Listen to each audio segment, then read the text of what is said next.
Så jag säger, it's a great honor. Please welcome Mr. Gary Vaynerchuk on stage.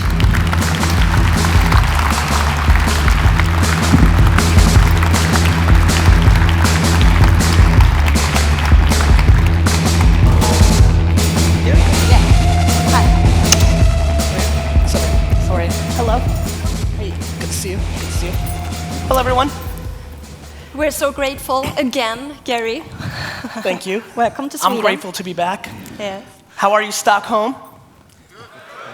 Still a little energy in the afternoon. I like it. What do you think about shaping their business idea? So that's interesting. I've been actually looking at a lot of business plans very similar to it. I think that charging for a product is a good idea. So I'm in the camp of saying, go fuck yourself free. I think that there's an opportunity to monetize niche content in a monthly subscription-based way. You look at a very conservative talk show host in the US, Glenn Beck, left Fox News, went online, has hundreds of thousands of people paying him $8 a month.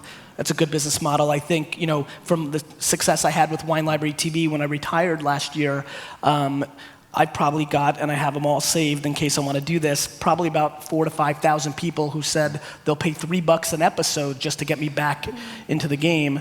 I think there's always a place for quality content that people will pay for. I think freemium's a great business model, but charging right from the beginning makes a hell of a lot of sense, so I liked it. What is it that you're focusing on at the moment? So since I was here last year, the book had just come out.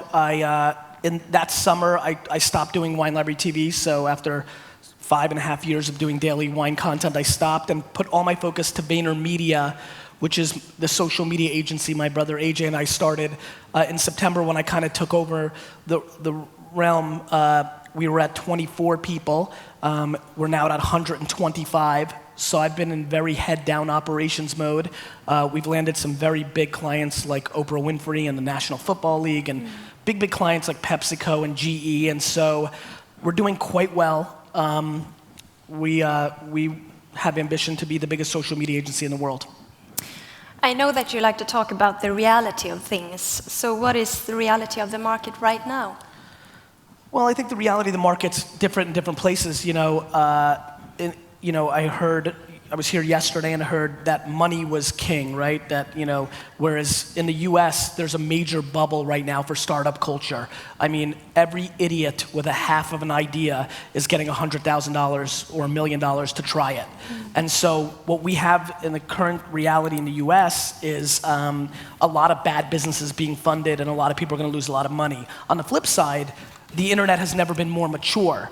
There's users, you've never been able to scale as quickly. The costs, because of Amazon services and other products, are so down and hitting the marketplace. So unlike the 2000 bubble where it'll blow up and 2 or 3 people are gonna be left, I think this next bubble burst will still have a lot of people that make a lot of money. There's a lot of good businesses out there. And so it's kind of a mix. The thing that bothers me the most is in the US, everybody's celebrating when you raise money. My dad taught me from our Eastern Europe roots that the day you borrow money is the worst day of your life. So, everybody's cheering, oh, I raised $8 million. I'm like, you should be fucking scared. But they don't think of it that way. They don't realize the repercussions. You got a lot of young entrepreneurs and business people who are like, well, I'll raise this money, and if it doesn't work out, the experience was worth it. What they don't realize is if they lose investors' money, they're not gonna be able to get it so fast the second time around. And so, I think a lot about legacy and brand equity, and I think that a lot of people are burning theirs with a half-good idea because they know money is cheap right now. When you look at social media and the role it played, I got a good question on Twitter here. If you're really honest with yourself and look back in the mirror before Facebook, did you foresee the role social media would play for e-commerce? For e-commerce? Yeah. Guys, I'll be very honest with you. I don't really try to be in the prediction business, right? I make them because it's fun, but I don't really give a shit of predicting. I try to execute on the early stages of something happening. So, I didn't even have a computer until I was 20 years old. I thought I was going to open up 500 liquor stores. And then I heard, the internet, right? And so I was like, wait a minute, this is interesting. I think people spend too much time worrying about predicting instead of executing in the current way. My big beef right now with all our clients and a lot of businesses is I think people are marketing like it's 2006 when it's 2012. I don't want to market like it's 2018 because I'm not going to sell anything. I want to market like it's 2012. And so, did I think Facebook would be? Well, no, not when there was 1 million people on it, but when I realized they opened it up from just college and people were jumping on it. Did I realize Twitter was going to be such a factor in my career in 06? I mean, everybody thought it was shit and I thought it was awesome, so I bet all my time on it. I guess at some level I did, but not, you know, I don't think the brain has the capacity of like truly understanding. I mean, we're all going to be selling with holograms and augmented reality and all sorts of things that we can't even think about right now. We'll all be paying for every product with our phone. I mean, there's going to be 1 million things we're going to do. I have no interest in being right. I have interest in execution. And so when something like Pinterest comes out 2 years ago, I'm playing with it to see if there's value for me in the current state of business, not 6 years from now. When I angel invest, I'll guess for 6 years from now. But knowing the crowd that's here from a practical standpoint, you know, it's grossly negligent to not be marketing on a Facebook fan page in 2012. I mean, you're an idiot if you're not. Now, the ROI doesn't happen as fast as it did in other places. So when people don't get fast results in 6 months on social media, they give up. And that honestly is the most exciting thing for me because the more people make mistakes, the more room I have to eat the cake. Well, if I can follow up on that, with your practical mindset in 2012, do you think social commerce is a term that is just a fad? Does it matter to you, or how do you relate to that term? Do you think it's going to be around? I got several people asking that. So here's what I think. You know, I grew up in a retail business and a bricks and mortar, and then I launched WineLibrary.com in 1997. If you're in the retail business, you know that word of mouth matters. Word of mouth is how we get customers. To not understand that we're, and by the way, let me just say this. I really don't care about the word social media or social commerce. I mean, we called social media Web 2.0 5 minutes ago. All we're really talking about is the internet, the way the internet is acting now. You want to lump Facebook and Twitter and Tumblr and Pinterest and Instagram into a thing called social media? Knock your fucking socks off. But it doesn't matter to me. What I'm interested in is where are people and how do I make them do something so that I can sell them something? The reality of the marketplace is we right now are selling more wine because of Pinterest than Facebook and Twitter combined. So does that matter to me? Yeah. But it also means that we figured out how to use Pinterest better. It's also early, less people are doing it right. It's also, in my opinion, the wish list of the internet, which is commerce driven to begin with. You know, I mean, people are who we sell product to. If they're talking to each other, they potentially could be talking about our products and services. To disregard it because you haven't figured it out, or even worse, this is what really pisses me off, to disregard social because all you've wanted to do on social media is spam your followers until they can't breathe is idiotic. You know, it's like saying, is a piano a good tool? For me, it's not, because I don't know how to fucking play a piano. But Elton John's made a lot of money because of it. And so the platform's right. Just most of the people here and most of the people in the world suck shit at it because they're trying to sell too hard through it. You know what I mean? Yeah. I have several questions. But I mean, you heard so many social e-commerce experts, etc., or social media experts saying you have to give value on Twitter and Facebook, and then 2 minutes later you see, I have a coffee, it's nice. Yeah. Same person. Yep.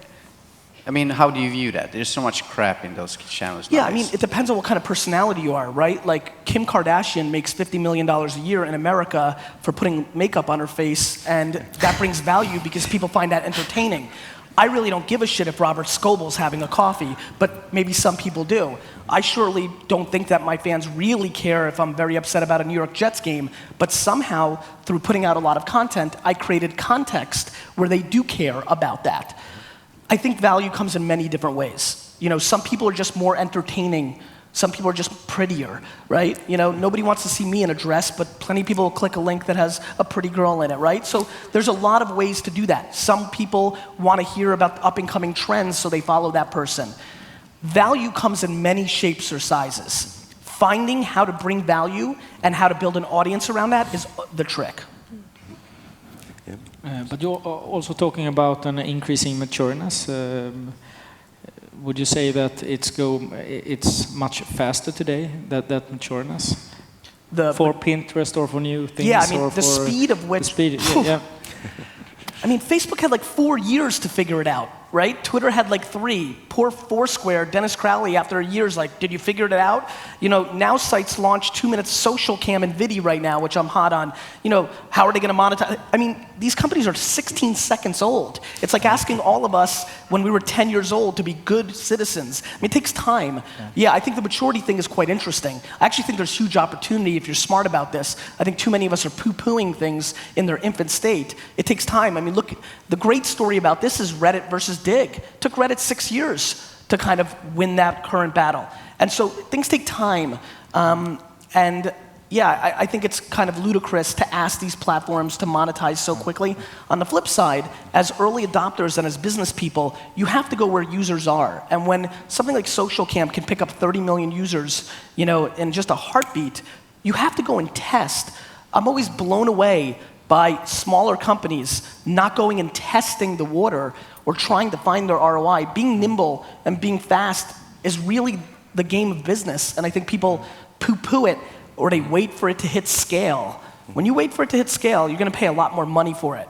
And so I think there's a lot of ways people are looking at this incorrectly. You said somewhere that the middleman is dying, is that correct? And, I mean, there's a lot of middlemen here. And are you selling? I'm a middleman. Are you starting a vineyard in California? Yeah, I mean, I think the middleman is very much in trouble. I think that you have to pay attention. Anybody who's a retailer in here, you need to pay attention to what's happening in the U.S. market with things like Warby Parker or Bonobos. Many of you probably are starting to realize it as well, or take a page out of. Or is this Warby? Amazing. So take a page out of. Take a page out of what's happening with Walmart and Target. These are exceptionally mature retailers in the US, Tesco. Why are they 50% private label? Well, because if you're reselling somebody's product in an internet age where everybody has information at their fingertip, all of a sudden you're playing for a race to the bottom in price and free shipping and all these other variables. So I would passionately tell a lot of the retailers in the room here now, if you're reselling, I highly recommend thinking about a very strategic and smart private label or creating your own brand program, because you're gonna need to hedge and create that profit margin, because your margins in the other sectors are going to go down. Don't forget how small e-commerce really is. In the US, it's 11% of commerce, but up from 9. It took us 15 years to get to 9, 1 year to get to 11.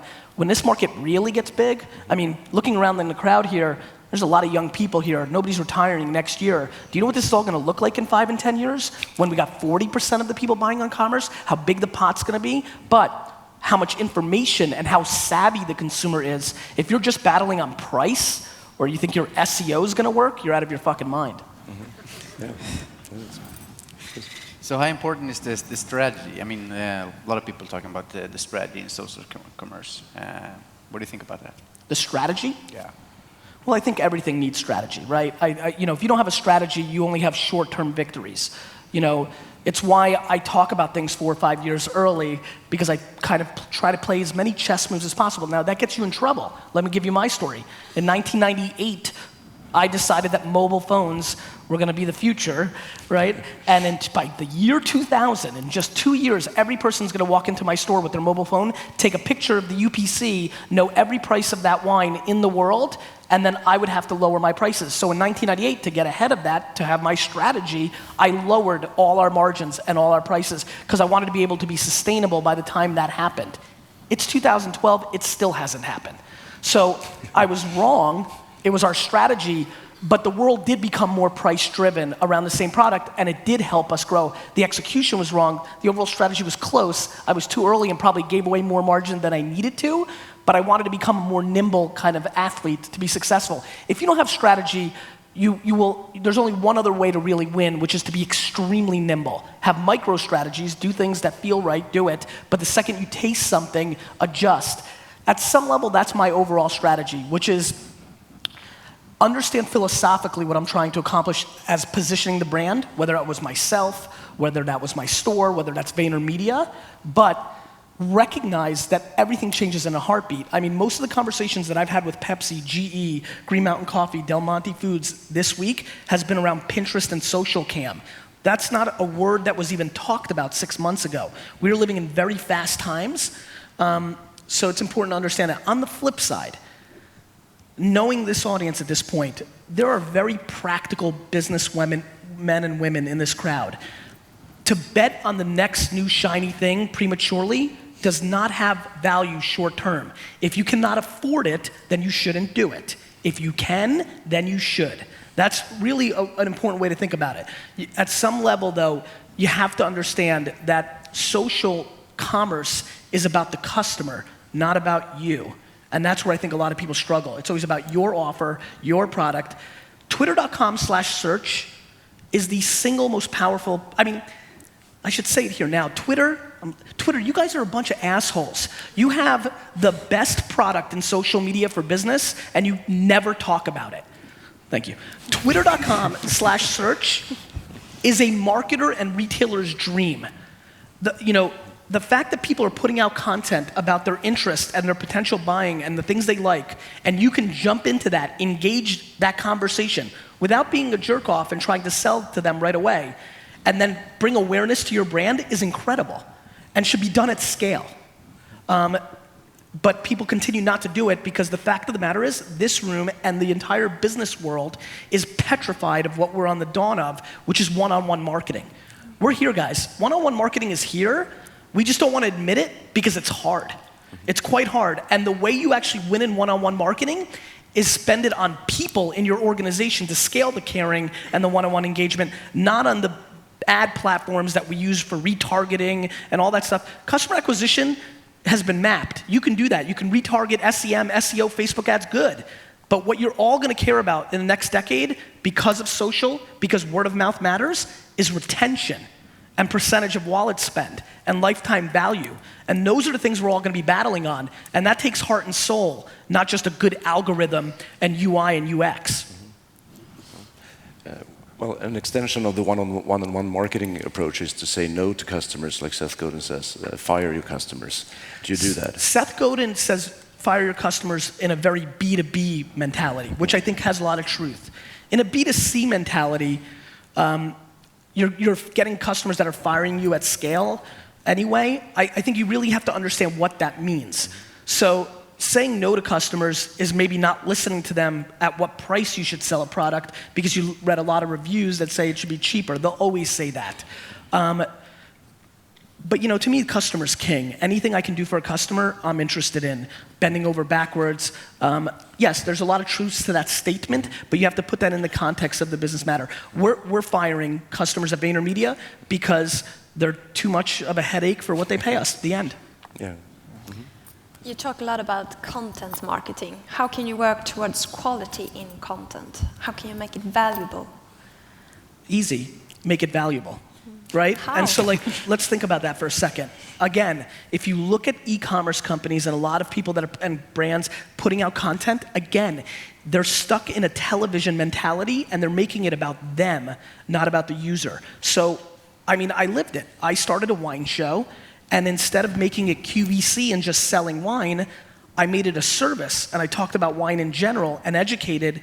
And most insanely in 2006, remember this is 6 years ago, I panned my own product because I wanted to make it valuable. And by panning and saying this wine tastes like the horse's ass during a rainy storm, it's disgusting. And people say, well, I don't want to drink that, right? That brought value to my end users and built trust. I'm blown away by how many people are not putting out content that brings value to the user. Demonstration videos. There's a lot of one-off products on the web doing quite well right now because they put a QR code or a UPC or a URL on the product, and when you go there, it shows you how to use the product via video. Instructional stuff for a lot of people. Fashion shows for fashion brand. There's ways to bring value. Again, we're sitting here talking a lot about tactical stuff, which I want to talk about at length, but it's imperative for me, since I schlepped over here, for people to understand something. This is a mentality. And for the last 100 years, retailers and brands have not cared about the customer. I promise you. And for everybody here who's like, I love my customer. No, you don't. you love your data, and you're looking at it, and you love your business.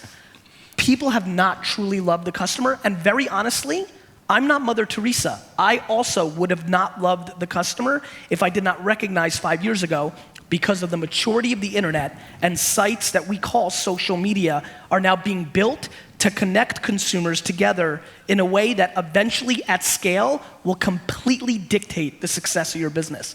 We will only be marketing to our communities and they'll be marketing to their friends. We will not be renting from ad networks and newspapers and television to buy attention. We will have attention and market to it, and how we treat them will show how they will bring attention and bring fans into our funnel. To be relevant and to create that kind of value, last time you were here, I believe you spoke about analysis. You need to analyze all the data. Is that correct? Yeah, I mean, listen, I'm a big fan of IQ meets EQ. Data plus emotional intuition, where you think the market's going. Data's important, but you don't always live by it. For example, how many people here, and this is gonna hurt my feelings, but I'll do it anyway. How many people here have watched an episode of Wine Library TV? Raise your hand. Not bad, thank you, actually. Better than I thought. Thank you. Thank you, Stockholm. So many of you might know that within the first 15 seconds when I enter the show, it could come across very obnoxious, right? I get very excited, I see the light go, I go, hello everybody, and I get very hyper. Looking at the data, 17% of the people that watched the show would leave within the first 4 seconds because they couldn't handle my energy. Right? Because they thought I was annoying or a douchebag or a jerk off, right? And I was like, shit, that's a lot. And I was like, maybe I should change it. And so I looked at the data over the weekend. The next Monday I came in, I'm gonna change it. Why am I losing 17%? It's like 1 in every 5, it's nuts. And as soon as the light went on, I did it again. And I remember when I was done, I was like, it just feels right? Like staying, maybe I'm losing 17%, but 83% might find it more valuable, and maybe I'd lose even more. And so I wasn't able to change myself, the authenticity of what it was. Yeah. But data's massively important, and talent is important, and know-how. One thing that's always forgotten in my story is that I'd been living and breathing the wine business for 15 years before episode number 1, right? So a lot of times people start a business because they think green is gonna be good, eco-friendly, or, oh, I see vodka spiking, I'll invest in and I'll do a vodka company. They're chasing trends, not what they're good at. So of course they can't create content around fitness or flowers or water because they don't know shit about it. Other than what they read, they don't really know it. And so expertise really matters at the end of the day. If you're not entertaining or if you don't have expertise, you've got no shot. Teaching marketing, we talk a lot about branding, define your strategy, who are you, what do you represent, but with social media, companies are told that they should show the human side and involve employees, and that means that a company could mean 100 different things. Do you think people should let go of the brand a little bit? No, I think the brand really, really, really matters. How you perceive your brand and how you storytell is imperative. How people then receive it and funnel it in their own way is totally different. But you being authentic and understanding your brand's positioning to yourself really matters because you make the decisions you make around your business based on that. And how you navigate is quite important, and that tightness in navigation really matters. How it's then perceived within all these niches is a totally different story and is very much happening, and that's fine. But if you do not know the sense of your brand or your brand story, it's very unlikely forever to have a shot. And in terms of organizing for social media marketing, do you see a lot of companies outsourcing their voice to PR agencies and or to somebody else? And what is your take on that? Yeah, I mean, that's what VaynerMedia does. We manage content and communities for a lot of logos and businesses. I think it's up to you. I mean, if people want to keep it in-house, that's fine. I can see value in that. I mean, we've spent a year and a half, the first year and a half, just understanding an exercise to be able to capture voice of clients. Otherwise, you have no shot in what we were doing. We think we've gotten really good at it, and there's some stability with that because we're a company, not one individual in the organization that might leave. We've seen that in the US quite a bit, where the star person went to a different company. I think there's both ways to do that. I think PR companies struggle with it because PR is B2B. PR is used to pitching editors, and it's all behind the scenes. This is PR B2C. It's a very different world where, like, if you're having a crisis, they all go to your fan page and spam you. It's a totally different thought process. So it takes a different skill set. But I think it's something that people can outsource if they have the funds. You mentioned that you have been working for big companies. What do you think their biggest challenge is right now within their organizations regarding this kind of questions, because they are really big? You know, it's so fun to be in an e-commerce. I like e-commerce so much more. I feel like they're so much more organized than big brands. I mean, the biggest problem with big brands is that people don't make business decisions based on the business. They make business decisions based on their career. Okay. If you really want to know the problem. They want to get a raise, or they want to appease their boss, or my favorite, let's make up bullshit analytics to sell to the up tops. Let me just, I want to make sure there's no confusion in Stockholm. I have no interest in being an advocate, pundit, enthusiast of social media. I have no interest. My only interest in the human world when it comes to business is to sell shit. And because I think these sites do it, that's why I pay attention to it. The end. I don't want to be let's prove it to them. I don't want to fucking prove anything to anybody. I just want to execute and build businesses, and that's it. And so people are getting way too romantic about social. People in here, romantic, and then there's other people that are completely cynical, and they're both wrong. It's in between, right? It's always in between. Is it early? Absolutely. But so many people in here rely on e-commerce this is an e-commerce summit.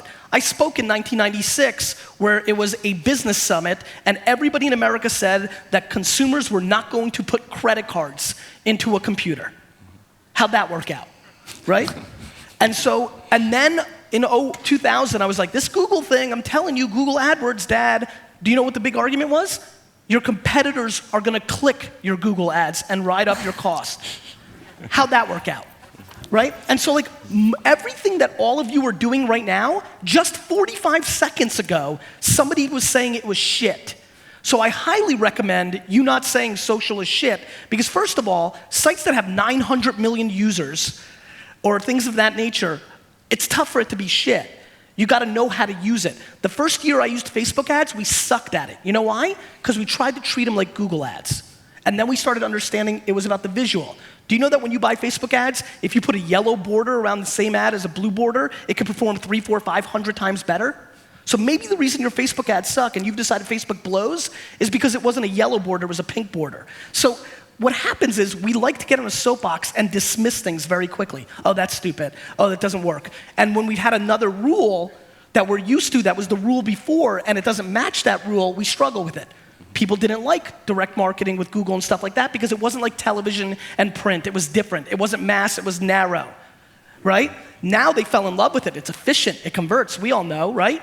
But then Facebook came along and they don't like it because it doesn't convert as well. That's because social isn't intent to buy or search product. It's a different kind of thing. But for branding, it really matters. And there's a big difference between marketers and salespeople. And when you're trying to make a sales decision, listen to salespeople. But when you're making branding and marketing decisions, listen to marketers. Yeah. So looking ahead a bit, what's the next thing? I have no idea. Okay, thank you. And I mean that, right? I mean that at some level. Here's what I know. I'm not Nostradamus. I don't know what's gonna come up. Here's what I do know. Mobile's gonna continue to really, really, really, really matter. Every product in our lives is gonna be smart. So if you sell produce and you live in a world with a smart refrigerator where we're all very lazy and my refrigerator just reorders my product for me and I don't go to the store because it's using RFD and technology of that nature, then it's going to be really important for you to penetrate the refrigerator. When the refrigerator starts becoming as difficult to penetrate as a retail store's shelves are, that's going to be a lot of money in play, right? We will continue to get more social because we're human beings and we like to interact. If we didn't, we wouldn't have friends and do the things we do. So as the web allows us to do that more, we're gonna do it even more, way more than you even think. This is the social dark ages. This is just the beginning. So that will continue to happen. But I don't really know. I just know that when I start seeing spikes, I just pay attention to them. I'm also very passionate about restrictions. I'm an angel investor in Path for that reason. Only 150 friends and mobile, two things I loved. That's why it was attractive to me. Things that narrow it, because I think we can all agree there's a shitload of noise, and anything that can curate it and make it cleaner and tighter and more valuable has a lot of value to us. I also am obsessed with gaming dynamics. Gaming will continue to grow. It will affect all parts of our lives. So I think that that's another trend that I'm interested in. I think retail will go through more stages. I don't know if you guys have been paying attention to what's going on with Birchbox or Babaco or these Box of the Month clubs in the US. Huge phenomenon. I think that's a micro trend that will have good businesses for the next 2 or 3 years. There's just a lot of things that I see. But what I'm really proud of is trying to taste them very early, not going into some room with a PowerPoint and a whiteboard and explaining why we should do it, just doing it and doing it hard, like really doing it, and then trying to learn from actually, it's so funny how many people have the opinions on social media and they've never used it. A lot of fucking experts about Twitter who've only tweeted once. I mean, that's fucking ridiculous. So, to me, what's important is to actually get my fingernails dirty. So what I'm good at is sniffing out stuff early and then playing with it a lot and then deciding if it's good or bad. And because I've had success in consumer marketing, I tend to have a good knack for thinking about what people may or may not like, but it's not always perfect. What do you think about globalization when it comes to e-commerce? For a couple of years ago, we talked about e-commerce in the US, e-commerce in the UK, but the last couple of years, there are a lot of US retailers selling in Europe and so on. Yeah, I mean, I think there's a huge disadvantage for being an American businessman long term, because American business people tend to stick just in America, and we are full-fledged globalization opportunities. Okay. You look at, they're very dismissed, and a lot of people call them copycats, but the brothers in Germany who clone all the successful US companies, to go and execute in 13, 14, 20, 40 different markets successfully takes work. You can philosophically disagree with the tact of doing what they're doing, and I very much understand why, if you want to be romantic about innovation and things of that nature, but I like execution. And I also always scold my American business friends when they always get on their high horse on copycat sites or this. I'm like, you're a fucking American. You just think it's all about America. You don't realize how big the marketplace in the world is. And so I come to countries that might be smaller, but healthy, like this, and they're always like, yeah, but you have 300. I'm like, don't worry about what we have. Worry about how good you have it. European sensibility of like the world is so much better. It's not just in a silo, and I think that it presents enormous opportunity, not to mention that there's great innovation being done in all over the world that can work in the US if that person wants it to, and if it has great success opportunities in the US, not to mention that many people know how to speak English to begin with. I want to see all my Palo Alto friends come and go do business in India or in other places where, luckily for them, English is spoken enough, but to understand the consumer, big disadvantage. So, globalization's here. There's huge opportunity, but I don't want people to get crippled by it. You don't need to go global. Why don't you figure out local first? I think people are trying to run before they have anything. I'm looking at so many startups doing well. They're like, we're going to China. I'm like, asshole, you still suck in America. You've got to execute first. The other way around, if we're talking about Taobao or 360 Buy or...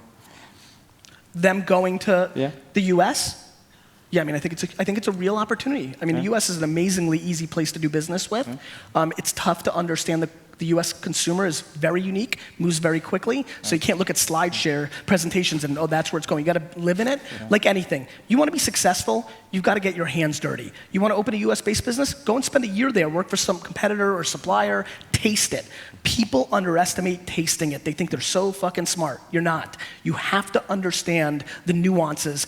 Every opportunity and growth is in nuances. You want a great business idea? Take any business that you know and do it this much better. You'll have a huge business. Did you find a particular Swedish startup or company that you think has potential, or I don't know if you had time to study? I haven't done the homework, but the fact of the matter is it's just obvious, right? I mean, there's been successful companies from around the world, in every parts of the world. I haven't done the homework, so I wouldn't want to say something and then be wrong. I try to keep my mouth shut on stuff I don't know. So I don't have an answer. You're very risk averse, right? I'm very risk averse. For being such an extrovert and a ridiculously over the top character and how I'm positioned in the marketplace, where I was born, which is the former Soviet Union, and growing up with no money and being an immigrant has made me dramatically more risk averse. The only thing is I believe in myself and I understand one thing. If you don't innovate, you're going to die. To be in 2012 and to sit in those green seats out there and to be an e-commerce business and to poo-poo social or not think it's good is fucking stupid. It just is. It's just so stupid. And that doesn't mean that you should be using it because it might not be practical, but you should be tasting it and you should be respecting it because the innovation on top of it may be important to you. And if you don't have the sensibility of this wave, you have no shot of riding the next wave. I have a Twitter question for you. If you had $1 million to spend just on marketing, what would you do? It would depend on what I'm selling. Okay. So, you know, if I had $1 million to spend on marketing, it would completely depend on what I'm selling. Every decision is based on the story or the product you're selling. You always reverse engineer, always.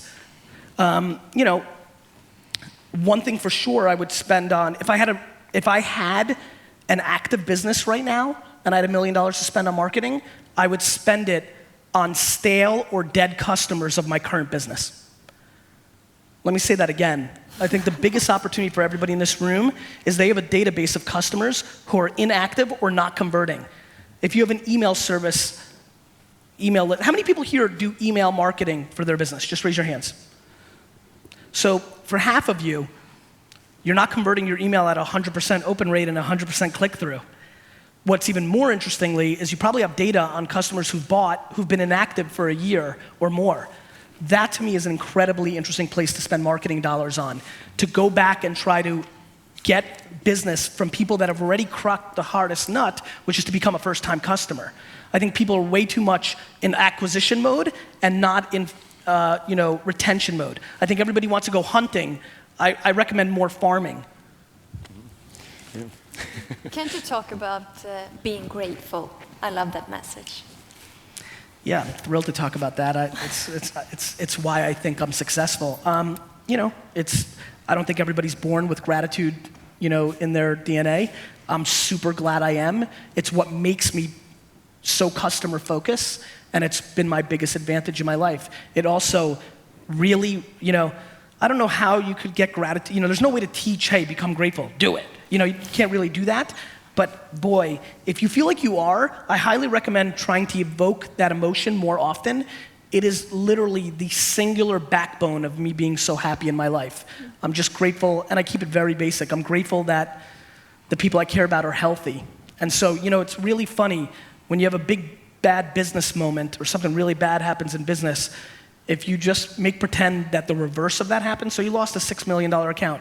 If you make pretend that you gained a $6 million account, but you got a phone call that your parent is sick or dying or you lost your child or something like that, it puts you in the right mindset very quickly. I'm sorry to go extreme, but that's kind of what I do. I'm a pretty much a 99.9% happy dude because something happens when I'm dealing with something bad that quickly puts my brain into putting things in perspective, being grateful for the fact that I was born in the last dictatorship in Europe. Right now, there's one dictatorship left in Europe. It's called Belarus. I was born there, you know, and I was traded for wheat by the United States to Russia. I mean, during the Cold War, I got real lucky. And then on top of that, I was born to like the greatest mom of all time. That's luck, you know, because my dad, he wasn't born to the greatest mom of all time. My grandma's crazy. So I'm just very, very grateful. And then I was gifted intuitive business DNA, which keeps you alive very easily in a capitalist world like the US. If I stayed in Belarus, I have a feeling I would have been in jail or dead. So I'm just very grateful and completely driven by it and try to give as much as to others because I'm good. I don't need more money or more fame or more stuff. I'm good. I mean, I want to buy the New York Jets, so I do need a couple $1 billion, but not really. I just want to kind of keep doing what I'm doing. There's an amazing feeling when you get an email from somebody who says you've changed their business life or their life. That feels good to me, and that's why I think I continue to speak and write. That feeling is a hell of a lot more interesting than anything you can get financially. Thank you. Thank you. That's awesome. And oh, by the way, on that note, thank you so much, it's very nice. On that note, when you shift your mindset to retention and growth from your active customers, and you start putting your marketing dollars into people to take care of them, like calling customers. I told a group earlier, we now call every single person that is unsubscribed from our email service. And we're able to keep 49% of them on by just thanking them for ever being on. By not making an offer, by not trying to convince them why, by calling them and saying, thank you for ever being part of our email service. We really appreciate it. Half of them resubscribe back and then spend 7x over the next 6 months of what they bought the prior 6 months. 3 minutes, 4 minutes. Effort is underrated. And so to the note that you guys just clapped, which I appreciate, when that becomes your philosophy in business, it also feels really good when you're 55, 65, 75, and you look back at how you did business. You're gonna feel much more proud that you gave to your customers than that you retargeted them from a banner ad and got them into the funnel. Not that that's bad, because you have to do that too. On the family path, I know you write about your daughter. Is it Misha? Or yes, thank you. Do you see her growing up as an entrepreneur? Of course, you're going to tell. I'm going to say something right now that I firmly believe is going to happen. I swear to God, I think Misha is going to be the president of the United States of America. I'll vote for her. Thank you. Yeah. Because I think I could have been president of the United States of America if I wasn't born in Russia. So she has my DNA, and it's going to be different. I grew up having to hustle for everything, right? When I was 12 and I wanted Sega Genesis, my mom looked at me and said, "Go buy it." So I was always that. She has very extroverted DNA. But she's going to grow up in a very different society. She's going to grow up in private schools in Manhattan, and all her friends are going to be Chris Sacca and Mark Zuckerberg's kids, and it's going to be ridiculous. She's going to live in a totally different world than I did, and I'm curious for myself how much hunger to succeed that opportunity is going to take from her, or is the DNA going to be powerful enough to still make her want to? I look at my friend Ben Lair. Ben Lair is the founder of Thrillist in the US. His dad was very successful. He grew up in Manhattan, well off, and he's still hungry and hustling, and that gives me hope. But I know 50,000 others that look the other way. I don't know, she turns 3 in a couple of weeks. It's hard for me to predict. Yeah, I feel like I just went through nursery school. That's an incredibly amazing process in New York, and they're asking these questions and they're analyzing her, and I'm looking at them, I'm like, she's fucking 2. So I'm not sure where she'll end up. Here's what I know. I believe in parenting more than anything, more than environment, more than anything. And I know that Lizzie and I are gonna give it our all. Yeah, send her to Chapman University, right? Done. All right. All right. Yeah, so we had I would say, internet legend here yesterday, Johan Holstad, and he said that we need to break out from the slavery from Facebook and Google, etc. We have lost our identity. We don't own our own data anymore. What's your take on that, and what do you believe is going to happen in the future? What's the trend? I always laugh when people make that argument, because we sure didn't stop American Express or Visa or MasterCard. This is not a new business, my friends. Anything that brings us value, we're thrilled to give away that stuff. God bless you. Honestly, I don't feel any lighter load in my pocket because Facebook makes $1.23 on me, right?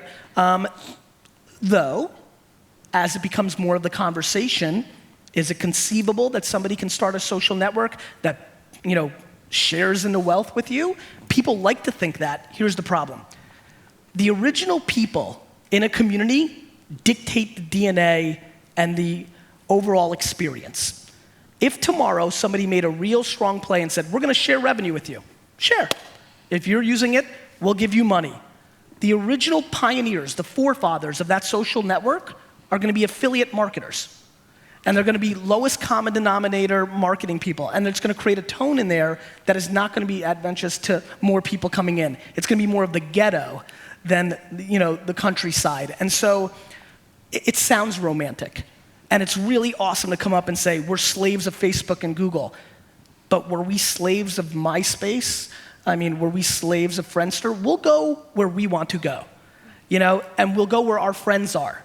And so will there be fragmentation? Sure. Is there a danger for Facebook that we need a recycling every 5 to 7, 8 years because all of a sudden we look at our Facebook friends and they're not our friends? Sure. That's why I invested in Path.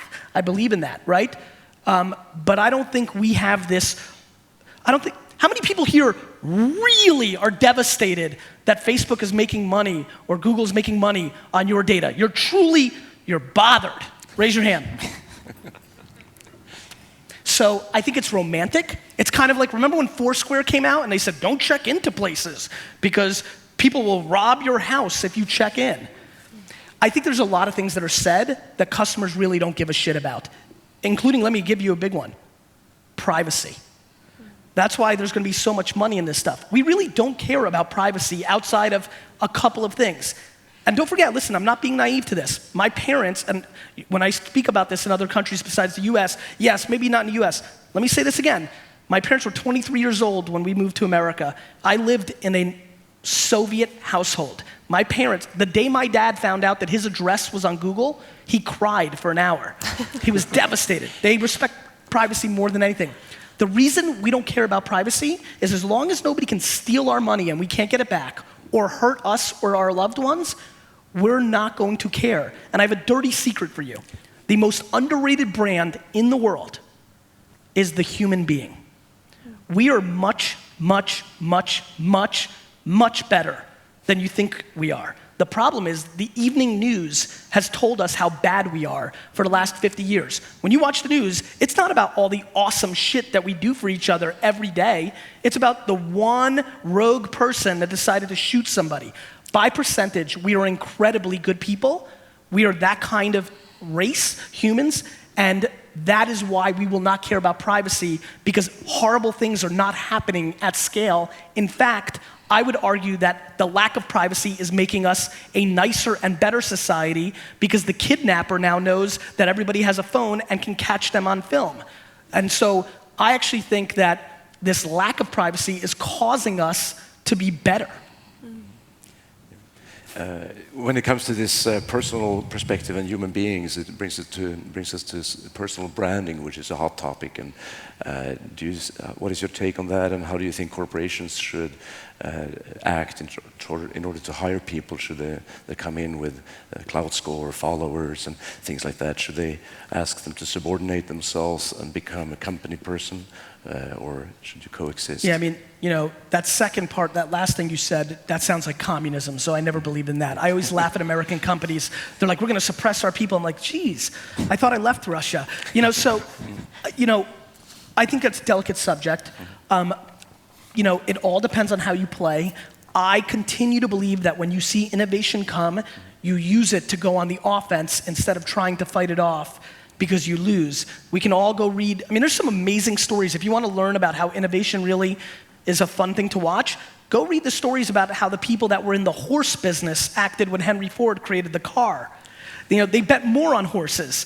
They did everything they could, they lost. Mm-hmm. And so trying to suppress people and not let them use Facebook and things of that nature are gonna make you lose your best people, and they're gonna go to cultures that allow them to do that. So that's not gonna be a winning battle. It's about finding the right balance. You know, I'm not a big fan of clout because I think the data is still very premature, but the concept is interesting. Understanding influence is fascinating. Clearly, I'd be a hypocrite if I didn't believe in personal brand. I've ridden it very well for the last 5 years. There's value in it. From an organizational standpoint, it's a tricky line because if you build somebody up and they can leave, you don't kind of own that. That's scary, which is, believe it or not, I'm gonna go very weird on this, which is why I tell a lot of corporations to create animated characters. I always tell them, Mickey Mouse isn't going anywhere. So, you know, what you build brand in is very important, which is why I believe we're living through the humanization of logos.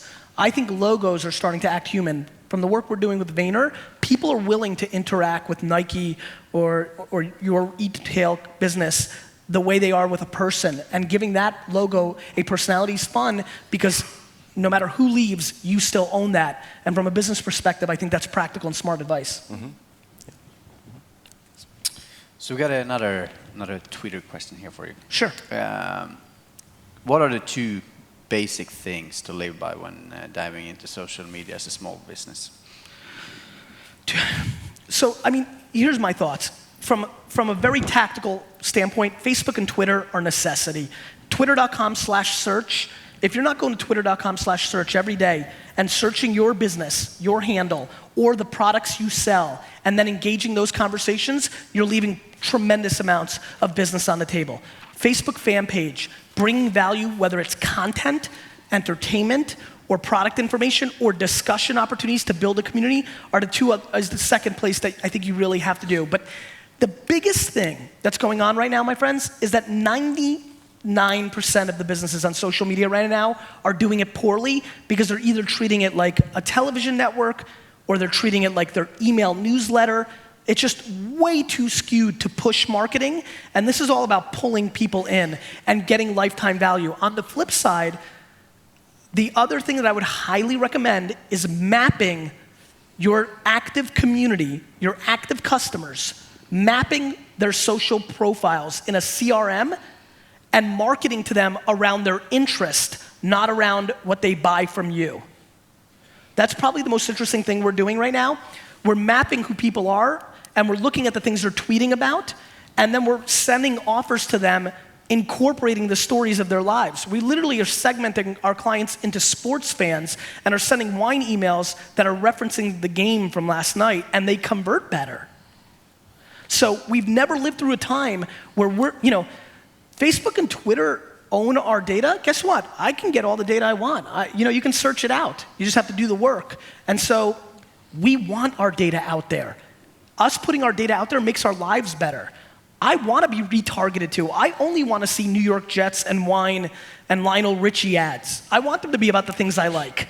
I don't want to see ads around, Pepsi or bras or flowers. I want my interest. So I think we want to be marketed to. I think that I would highly recommend mapping your current clientele. Get their, one way is to induce them to give you the Twitter handle. Another way is to search it. Another advantage of being in a smaller country. And start understanding the interest graph, not just the retail graph, and use that to monetize. On that subject of getting to know your customer, searching on Twitter is more by serendipity. You discover something, but have you thought about getting involved in crowdsourcing to systematize and having people vote on ideas up and down? Yeah, I think I bucket crowdsourcing into gamification. Mm-hmm. I think those things work, but I will tell you something. I'd much rather listen to my customer than listen to my customer. Let me explain the difference. Listening to my customer is them in their natural habitat and me watching what they're about. Asking them to collectively come up with something and then having to listen to them, back to Henry Ford. Henry Ford said, if I listened to my customer, I would have made a faster horse, right? So I think it's very dangerous. I think it's important to hear your customer, but never necessarily listen to them. So that's kind of how, I want natural habitat. More so than forcing something like, what wine do you guys want? Oh, I don't know. And all of a sudden you're in this different mindset. Instead of watching them and saying, oh, I drank a rosé this weekend, I loved it. That's real. Yeah. Well, when it comes to Ford, Scott Monty comes to mind as coming not from the car industry, but being brought in as a social media expert. Yep. Do you think other car companies and other traditional companies should do the same thing, or should they train people internally that knows the industry? I think both work. I mean, I think of this as a sports analogy. There's teams that have great minor league systems and they draft well and they go well, and there's other teams that do that and then get a free agent and that works. Sometimes it doesn't. I think both can work. I think what's really important is to really know the DNA of your company, really understand what you're trying to accomplish, not just do social media because you have to or because I stood up here and said it's idiotic not to. If you don't feel it and you don't believe it, knock yourself out. I've spent my whole life being told I was wrong, going with my intuitive nature, proving it out, right? So if you think everything that I've been talking about for the last hour is a crock of shit, God bless, go do your thing. I think that's what's important instead of saying, oh, Ford did that, let's us do that. Yeah. Several of our speakers at the summit have been talking about the importance of keeping the costs down. What are your thoughts about that? Yeah, I mean, listen, overhead is, half the equation, right? I think keeping costs down is smart, but I think that every person in this room is underinvesting in their current customer, everyone. And so It depends in the life cycle that you're in. My intuition is, I could be wrong, that the people, who were giving that advice were either in very, very big companies or very, very small companies. A lot of people, and most people, are somewhere in between. That's actually when you probably need to spend the most against it. It just matters what you're trying to accomplish. When I was building Wine Library, I wanted to build a big company. So guess what? I kept costs high because I needed people. VaynerMedia, we have 125 employees. We're like 5 minutes old. Guess what? That's not keeping costs down. That's investing in the future. So when you keep costs down, if you take that the wrong way in the crowd, it's going to stunt your growth because the people, it's payroll and advertising. So it's awareness and execution, which, oh, by the way, are the two things you need to build a business. I think it's very, very dangerous advice, as is invest, invest, invest. It's something in between. It also comes down to, if you're owning your own business, how much do you want to make? 29 years old, I was making, $38,000 a year because I wanted the money to go back into my business. It was mine. So it depends on, if you're an operator and your bonus depends on it, you're going to want the margin to be higher, but then you're slowing the growth patterns. I mean, listen, I come from the school, I'm being polite to the people that gave that advice. I come from the school of investing your face off as much as you can afford, keeping as little as possible, for a rainy day and to pay your bills. But every other dollar back into the business because that's how you can grow. I have a Twitter question for you again. What do you think of e-commerce in Eastern Europe? I haven't, I'm better knowledge in Western Europe and China and other places for e-commerce.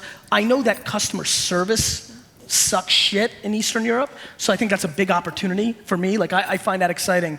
But I don't really know. Sorry.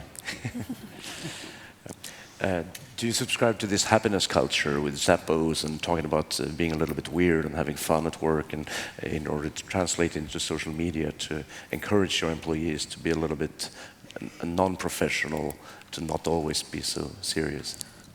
Yes and no.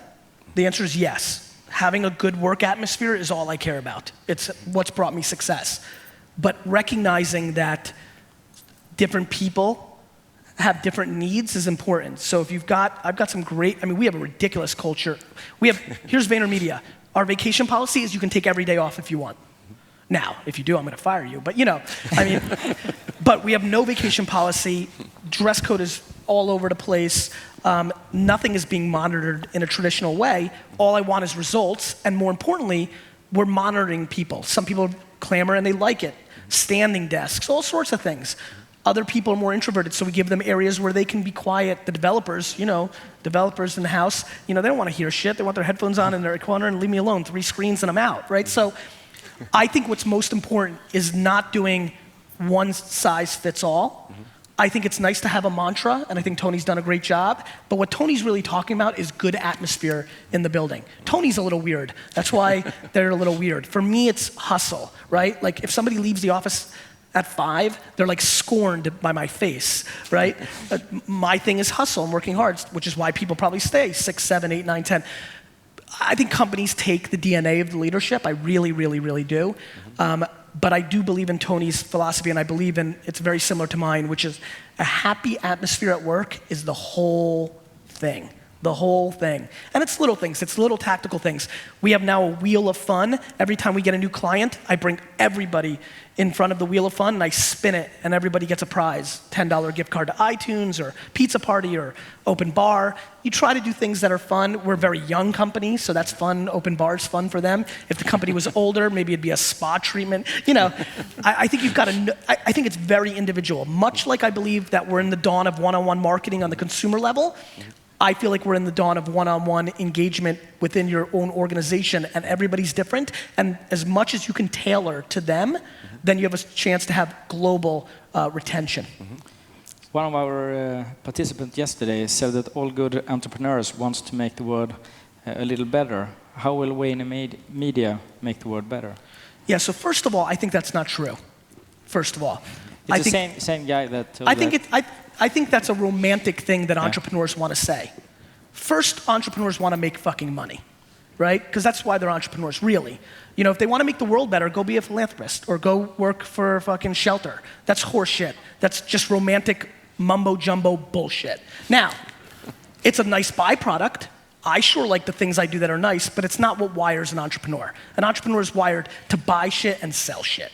And then they figure out, they get bored because they get so good at it, then they start giving it away and doing the right thing as they mature. But that's another story. I heard that too. I don't believe that at all. And all my Silicon Valley friends, all the ones you read on TechCrunch, love to say it. They're full of shit. Sorry. So that's that. You know, I think the best way in business to make the world a little bit better is by creating jobs, by treating your customers right as you can, by making as much money as possible so that you can do the other good things. You know, if you're making not a lot of money, you're probably not going to a charity ball because you're probably working. So running a healthy business, I think you're seeing that a lot now with Tom's Shoes and like Pencil of a Promise and Warby Parker. People are building businesses with this kind of hook of doing good along the way. I think that's great. I hate when people do it for the sake of doing it as a front for what they really want, which is cash in their pocket. On the flip side, I think a lot of, I'll give you a great example. I would never, ever think about doing a business model that would have a charity component, but now that I've seen it, I've thought about it from a business standpoint, and it's there's certain things I'm passionate about because family members have passed away or have problems. So now it's in my mind, and I'm excited about that because people will act on that. And it's, you know, I would have never gone into the charity world because I'm an entrepreneur. But now there's my way to do that without just giving away my money, which always leads to a way for me to create more value. So I think that the blend of doing good. Listen, we're living under a microscope. You remember what I said earlier? Yeah. I promise you, a lot of these people would not be doing these things if they wouldn't get the articles and the press clippings. We're living in a world where we're all on, and when the microphone and when the camera's on, you're always the best version of yourself. When that becomes 24/7, 365 to the whole world, we're all gonna elevate our game, and I think that's attractive for the short term. I'm sure there's some yang to that yin, but it's gonna take 40, 50 years, so I'm not so sold I'll see it anyway. Gary? Yep. Do you want to come back to Sweden? Yes. We love that. Thank you, guys. Thank you. Thank you so much. Thank you so much. Thank you. Thanks so much. Awesome. Thank you so much. Great. Thank you so much. Thank you. Thank you so much.